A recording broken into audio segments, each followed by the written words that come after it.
ప్రతిఘటన టీవీకి స్వాగతం. క్షణక్షణం మీకోసం. బుధవారం ఉదయం 7 గంటల నుంచి మహారాష్ట్ర అసెంబ్లీ ఎన్నికలు ప్రారంభమయ్యాయి.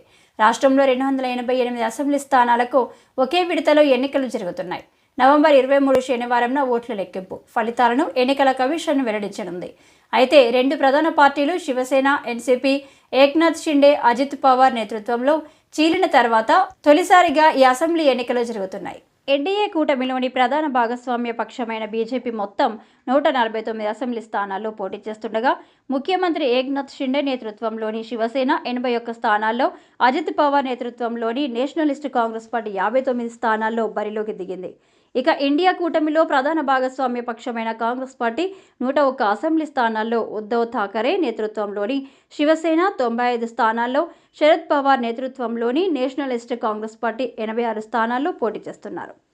ఇంకా 17 స్థానాల్లో మజ్లిద్ పార్టీ, ఆల్ ఇండియా మజ్లిద్ ఏ ఇత్తెహాద్ ఉల్ ముస్లిం పోటీ చేస్తున్నారు. అలాగే మహారాష్ట్రలో బహుజన సమాజ్ పార్టీ మొత్తం 237 అసెంబ్లీ స్థానాల్లో పోటీ చేస్తుంది.